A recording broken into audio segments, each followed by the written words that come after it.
Ang Sulat ni Santiago. Unang Kabanata. Mula kay Santiago na lingkod ng Diyos at ng Panginoong Hesukristo. Mahal kong mga mananampalataya na nagsipangalat saan man sa mundo. Ang pananampalataya at karunungan. Mga kapatid, magalak kayo sa tuwing dumaranas kayo ng mga pagsubok, sapagkat alam ninyong nagdudulot ito ng katatagan sa inyong pananampalataya. Kaya tiisin ninyo ang mga pagsubok upang maging ganap at walang anumang pagkukulang ang buhay nyo. Kung mayroon mang nagkukulang sa inyo sa karunungan, humingi siya sa Diyos at ibibigay ito sa Kanya ng walang pagmamaramot at panunumbat. Ngunit dapat magtiwala ang humihingi at huwag magduda, dahil ang taong nagdududa ay katulad ng alon sa dagat na tinatangay at pinapadpad ng hangin. Ang ganitong tao ay hindi dapat umasa na may matatanggap mula sa Panginoon dahil nagdadalawang isip siya at walang katiyakan sa mga ginagawa niya. Mga mahihirap at mayayaman.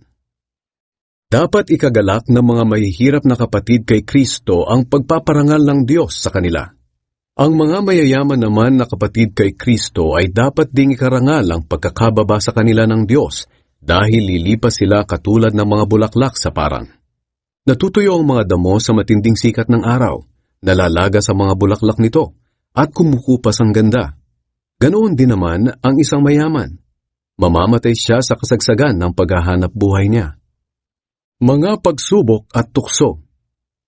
Mapalad ang taong nananatiling matatag sa kabila ng mga pagsubok, dahil pagkatapos niyang mapagtagumpayan ang mga ito, tatanggapin niya bilang gantimpala ang buhay na walang hanggan, na ipinangako ng Diyos sa mga nagmamahal sa Kanya. Kung dumaranas ng tukso ang isang tao, hindi niya dapat isiping galing ito sa Diyos dahil hindi maaring matukso ang Diyos sa kasamaan at hindi rin siya nanunukso sa kahit kanino. Natutukso ang isang tao kapag nahihikayat siya at nadadala ng sariling pagnanasa. At kung susundin niya ang pagnanasa niya, magbubunga ito ng kasalanan. At kung magpapatuloy siya sa kasalanan, hahantong ito sa kamatayan. Kaya huwag kayong magpadaya mga minamahal kong kapatid. Lahat ng mabubuti at angkop na kaloob ay nanggagaling sa Diyos, na siyang lumikha ng mga bagay sa langit na nagbibigay liwanag. At kahit pabago-bago at paiba-iba ang anyo ng anino ng mga ito, ang Diyos ay hindi nagbabago. Ayon sa Kanyang kalooban, ginawa niya tayong mga anak niya sa pamamagitan ng pagkilala natin sa katotohanan upang maging higit tayo sa lahat ng nilikha niya. Pagdinig at pagsunod.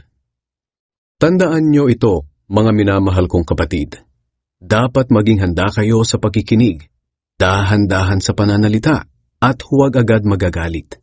Sapagkat ang galit ay hindi nakakatulong sa tao para maging matuwid sa paningin ng Diyos. Kaya talikuran niyo na ang lahat ng kasamaan at maruruming gawain, at tanggapin na may pagpapakumbaba ang salita ng Diyos na itinanim sa inyong puso na siyang makapagliligtas sa inyo. Huwag lang kayong maging tagapakinig ng salita ng Diyos, kundi sundin niyo ang sinasabi nito. Dahil kung hindi, dinadaya niyo lang ang sarili ninyo. Dahil kung nakikinig lang ang isang tao sa salita ng Diyos, pero hindi naman niya tinutupad ang sinasabi nito, katulad siya ng isang taong tumitingin sa salamin, na pagkatapos makita ang sarili, ay umaalis at agad kinakalimutan ang ayos niya. Ngunit ang taong nagsasaliksik at tumutupad sa kautosang ganap na nagpapalaya at hindi tagapakinig lang na nakakalimot agad, ay ang taong pagpapalain ng Diyos sa mga ginagawa niya. Kung may nag-aakalang siya ay relihiyoso pero hindi naman magawang pigilan ang dila niya, walang silbi ang pagiging relihiyoso niya at niloloko lang niya ang kanyang sarili. Ang pagkarelihiyosong itinuturing na dalisay at walang kapintasan ng Diyos Ama ay ito: ang pagtulong sa mga ulila at mga biyuda sa kahirapan nila, at ang pagtalikod sa lahat ng kasamaan sa mundong ito. Ikalawang Kabanata. Babala laban sa mga may pinapaboran. Mga kapatid, bilang mga mananampalataya ng dakila nating Panginoong Hesukristo, dapat wala kayong pinapaboran. Halimbawa, dumating sa inyong pagtitipon ang isang mayaman na may gintong singsing at nakasuot ng mamahaling damit, at dumating din ang isang mahirap na punit-punit naman ang damit. Kung aasikasuhin nyo ng mabuti ang nakasuot ng mamahaling damit at bibigyan ng upuan, samantalang ang mahirap ay patatayuin na lang ninyo o pauupuin sa sahig, hindi ba't may pinapaboran kayo ayon sa masama ninyong pag-iisip? Makinig kayo mga minamahal kong kapatid. Hindi ba't pinili ng Diyos ang mga mahihirap sa mundong ito upang maging mayaman sa pananampalataya at maging tagapagmana ng kahariang ipinangako niya sa mga nagmamahal sa Kanya? Ngunit minamaliit nyo naman ang mga mahihirap. Hindi ba't ang mga mayayaman ang nagpapahirap at nagpaparatang sa inyo? Hindi ba't sila ang nanlalait sa marangal na pangalan ni Hesukristo at sa pangalang ito kayo nakilala? Pero kung sinusunod nyo ang utos ng hari sa kasulatan na nagsasabi, mahalin mo ang iyong kapwa, gaya ng pagmamahal mo sa iyong sarili, mabuti ang ginagawa ninyo. Ngunit kung may pinapaboran kayo, nagkakasala kayo at ayon sa kautusan, dapat kayong parusahan dahil nilabag nyo ang utos na ito. Ang tumutupad sa buong kautusan pero lumabag sa isa sa mga ito ay lumabag na rin sa buong kautusan. Sapagkat ang Diyos na nag-utos, huwag kang mangangalunya, ay nagsabi ring, huwag kang papatay. Hindi ka nga nangangalunya, pero pumapatay ka naman. Nilalabag mo pa rin ang kautusan. Kaya mag-ingat kayo sa pananalita at gawa nyo, dahil ang kautusan na nagpalaya sa inyo, ang siya ring hahatol sa inyo. Walang awang hahatulan ng Diyos ang hindi marunong maawa, pero ang maawain sa kapwa ay hindi kailangang matakot sa oras ng paghatol. Ang pananampalataya at mabuting gawa. Mga kapatid, ano bang mapapala ng isang tao kung sabihin niyang mayroon siyang pananampalataya, pero wala naman siyang mabuting gawa? Maliligtas ba siya ng ganyang pananampalataya? Halimbawa, walang maisuot at walang makain ng isang kapatid. At sasabihan mo, pagpalain ka ng Diyos at hindi ka sana ginawin at magutom, pero hindi mo naman siya binigyan ng kailangan niya. May nagawa ba ito mabuti? Ganito rin naman ang pananampalataya. Kung hindi ito kinakikitaan ng mabuting gawa, wala itong kabuluhan. Kung talagang may magsasabi, may pananampalataya ako, at ikaw naman ay may mabuting gawa, ito naman ang isasagot ko. Paano ko makikita ang pananampalataya mo kung wala ka namang mabuting gawa? Ipapakita ko sa iyo na may pananampalataya ako sa pamamagitan ng mabuti kong gawa. Naniniwala ka na may iisang Diyos? Mabuti yan. Pero kahit ang masasamang espiritu man ay naniniwala rin at nanginginig pa nga sa takot. Ikaw na walang pangunawa, gusto mo bang patunayan ko na walang kabuluhan ang pananampalataya kung walang mabuting gawa? Hindi ba't itinuring na matuwid ng Diyos ang ninuno nating si Abraham dahil sa mabuti niyang gawa nang ihandog niya sa altar ang anak niyang si Isaac? Makikita mo na ang pananampalataya niya ay may kasamang mabuting gawa. Naipakita na tunay ang pananampalataya niya sa pamamagitan ng mabuting gawa. Natupad ang sinasabi ng kasulatan. Sumampalataya si Abraham sa Diyos at dahil dito, itinuring siyang matuwid. Tinawag pa nga siyang kaibigan ng Diyos. Dito niyo makikita na itinuturing na matuwid ng Diyos ang tao dahil sa mabuti nitong gawa at hindi dahil sa pananampalataya lamang. Ganoon din si Rahab, ang babaeng bayaran. Itinuring siyang matuwid dahil itinago niya ang mga espiya ng mga Israelita at itinuro ang ibang daan para makatakas sila. Kung paanong patay ang katawang walang espiritu, patay din ang pananampalataya kung walang mabuting gawa. Ikatlong kabanata. Ang dila. Mga kapatid, huwag basta-bastang maghangad na maging tagapagturo ang marami sa inyo, dahil alam ninyong mas mabigat ang paghatol sa aming mga nagtuturo. Lahat tayo ay madalas magkamali. Kung mayroon mang hindi nagkakamali sa pananalita niya, isa siyang taong ganap at may kakayahang pigilin ang kanyang sarili. Nirerendahan natin ang mga kabayo para sumunod saan man natin gustong papuntahin. Isipin niyo rin ang mga barko na kahit napakalaki at itinutulak ng malakas na hangin, ay napapabaling na maliit na timon at napapapunta ng kapitan saan man niya gustuhin. Ganoon din naman ang dila natin. Kahit na maliit na bahagi ng katawan, nakakagawa ng malaking kayabangan. Isipin niyo kung gaano kalawak na gubat ang masusunog na galing lang sa maliit na apoy. Ang dila ay tulad ng apoy. Napakaraming kasamaan ang nagmumula sa ating dila at ito ay nagpaparumi sa buong pagkatao natin. Katulad ito ng apoy na nanggagaling sa impyerno at sumisira sa buong buhay natin. Lahat ng uri ng hayop na lumalakad, lumilipad, gumagapang o nakatira sa tubig ay napapaamo ng tao. Pero walang taong nakakagawa nito sa dila. Wala itong tigil sa kasamaan at puno ng lasong nakamamatay. Sa pamamagitan ng dila, pinupuri natin ang ating Panginoon at Ama. Pero sa pamamagitan din ito ay sinusumpa natin ang ating kapwa na nilikhang kalarawan ng Diyos. Mula sa iisang bibig nang gagaling ang pagpupuri at pagsumpa. Mga kapatid, hindi dapat ganyan. Maaari bang lumabas sa iisang bukhalang matabang na tubig at ang maalat na tubig? Hindi. Mga kapatid, hindi rin maaaring mamunga ng olibo ang puno ng igos o ng igos ang ubas. Hindi rin maaaring makakuha ng tubig tabang sa tubig alat. Ang karunungang mula sa Diyos. Sino sa inyo ang marunong at nakakaunawa? Ipakita niya na talagang marunong siya sa pamamagitan ng mabuting pamumuhay na may pagpapakumbaba. Kung pagkainggit at pagkamakasarili naman ang umiiral sa inyong puso, huwag ninyong ipagyabang na may karunungan kayo, dahil pinasisinungalingan niyo ang katotohanan. Ang ganitong karunungan ay hindi nagmumula sa Diyos kundi sa mundo. Mula ito sa diablo at hindi sa banal na espiritu. Sapagkat kung saan umiiral ang pagkainggit at pagkamakasarili, naroon din ang kaguluhan at lahat ng uri ng kasamaan. Ngunit ang taong may karunungang mula sa Diyos, una sa lahat ay may malinis na pamumuhay. Maibigin siya sa kapayapaan, mahinahon, masunurin, puno ng awa at kabutihan, walang pinapaboran at hindi nagkukunwari. Ang taong maibigin sa kapayapaan at nagpapalaganap nito ay nagdudulot ng maayos na relasyon sa iba.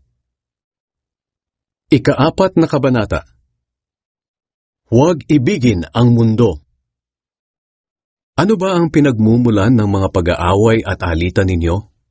Hindi ba't ang masasamang kagustuhan na naglalaban-laban sa puso nyo? May mga ninanais kayo pero hindi nyo makamtan, kaya handa kayong pumatay dahil dito. May mga gusto kayong makuha at kapag hindi ito nangyari, nag-aaway-away kayo. Hindi nyo nakakamtan ang mga ninanais nyo dahil hindi kayo humihingi sa Diyos. At kung humihingi naman kayo, wala kayong natatanggap dahil humihingi kayo ng may masamang motibo para mapagbigyan ang sarili nyong kasiyahan. Kayong mga hindi tapat sa Diyos, hindi nyo ba alam na kaaway ng Diyos ang umiibig sa mundo? Kaya ang sino mang nagnanais makipagkaibigan sa mundo ay ginagawa niyang kaaway ng Diyos ang sarili niya. Huwag ninyong isipin na walang kabuluhan ang sinasabi ng kasulatan. Ayaw ng Espiritong pinatira sa atin na may kaagaw sa pag-ibig niya.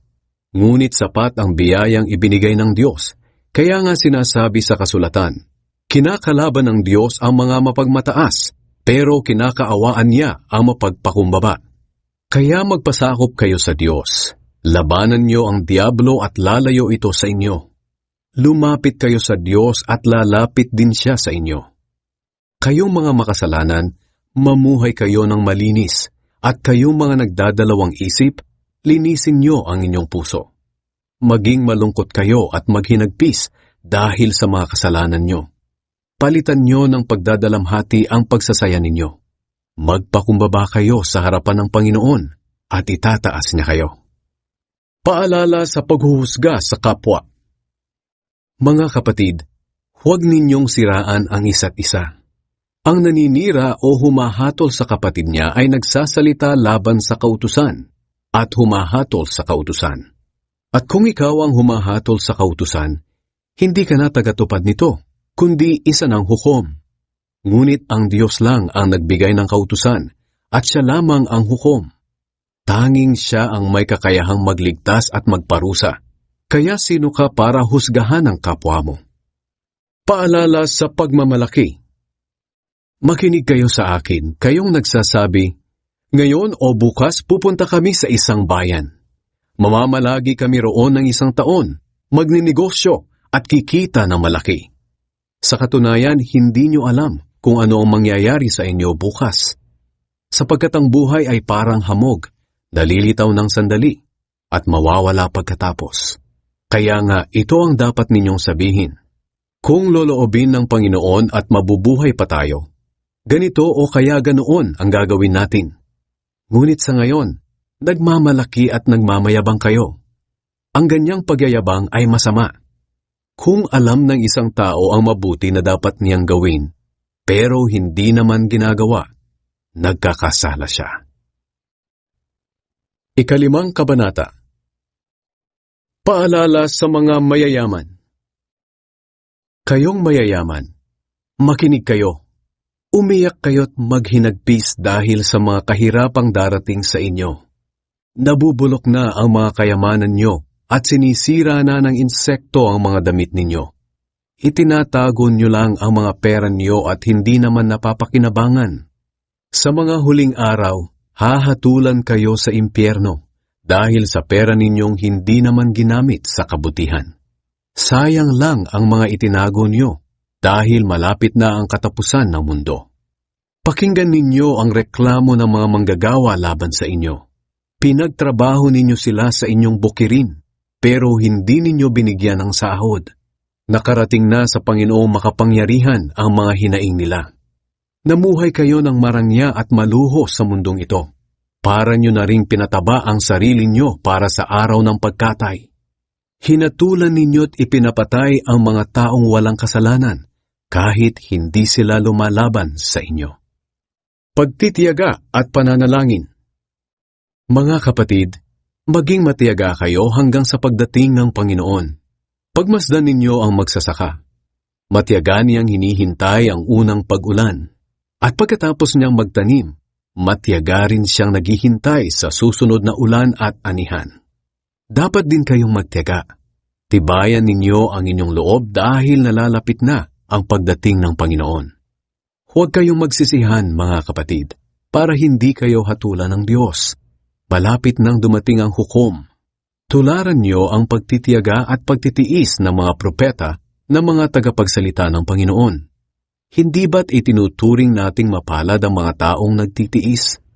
Alam niyo ang tungkol sa pagtitiis ni Job, at alam naman ninyo kung paano siya tinulungan ng Panginoon sa bandang huli. Sadyang mabuti at maawain ang Panginoon. Higit sa lahat, mga kapatid, huwag kayong manunumpa sa mga pangako ninyo. Huwag ninyong sabihin, saksi ko ang langit, o saksi ko ang lupa, o ano paman. Sabihin nyo lang na, oo kung oo, at hindi kung hindi, para hindi kayo hatulan ng Diyos. Mayroon bang dumaranas ng paghihirap sa inyo? Dapat siyang manalangin sa Diyos. Mayroon bang masaya sa inyo? Dapat siyang umawit ng mga papuri. Mayroon bang may sakit sa inyo? Dapat niyang ipatawag ang mga namumuno sa iglesia para ipanalangin siya at pahiran ng langis sa pangalan ng Panginoon. Ang panalangin may pananampalataya ay nakapagpapagaling na may sakit. Ibabangon siya ng Panginoon at patatawarin kung nagkasala siya. Kaya nga ipagtapat ninyo sa isa't isa ang mga kasalanan nyo at ipanalangin ang isa't isa para gumaling kayo. Malaki ang nagagawa ng panalangin ng taong matuwid. Katulad ni Propeta Elias, tao rin siyang tulad natin. Mataimtim siyang nanalangin na huwag umulan, at hindi nga umulan ng 3.5 taon. At nang nanalangin siya para umulan, bumuhos ang ulan at namunga ang mga pananim. Mga kapatid, kung nalilihis sa katotohanan ang isa sa inyo, at may nakapagpabalik sa kanya sa tamang landas, dapat ninyong malaman na ang nagpabalik sa isang makasalanan mula sa kanyang masamang pamumuhay ay nagliligtas ng kaluluwa ng taong iyon sa kamatayan at magdudulot ng kapatawaran ng maraming kasalanan.